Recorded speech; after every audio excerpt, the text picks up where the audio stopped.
It's your traveling beauty bestie here, and it finally happened to me, you guys. I'm a Belizean citizen. Check the shirt for the 42nd Independence Day celebration. Your girl. This year's gonna be its 43rd. But anyway, I recently got my Belizean citizenship through descent because my mom's side of the family is Belizean, as many of you that follow me know. She was born in Belize to my Belizean grandparents, and they immigrated to the States when she was like 1.5, maybe 2. So if you're someone like me that is of Belizean descent, Belizean heritage, through a parent or a grandparent, you can apply to be a citizen through descent.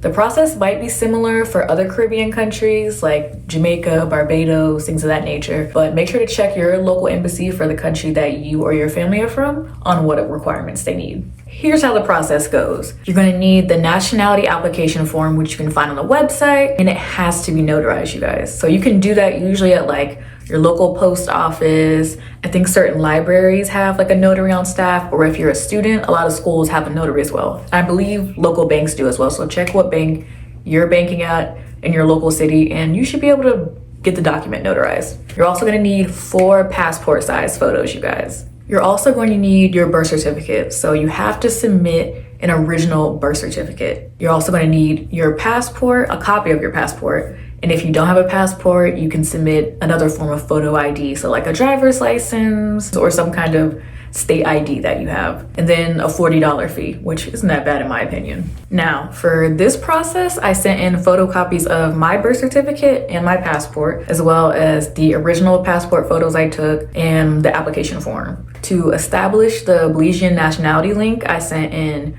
my mom's birth certificate from Belize to show that she was born there to Belizean parents, and her US passport photo since she hadn't updated her Belizean one since she like literally left the country like 50 years ago. And then I also sent in a copy of her marriage license to show that her name changed. So that way it showed why her name is different than my name. Then as a secondary link, I sent my grandparents' marriage certificate to show my grandma's name changed as well, and that they're both Belizean nationals. So I did this process through email at first just to verify that I had all the correct documents. Then I made an appointment at the DC embassy, which is the one that I used, so they could verify all the documents in person. But unfortunately, literally the week that I was going there was like this freak snowstorm, and they called me and like, we're probably gonna close the office the day that you're coming.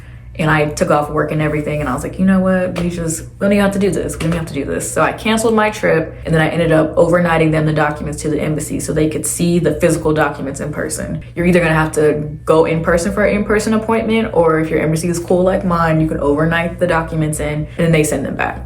So they sent me back all my documents except my original birth certificate, because they have to send that to Belize for the process, and they keep that throughout the entire process. So I recommend getting official copies of your birth certificate so you aren't without one during this process, because it could take a very, very long time.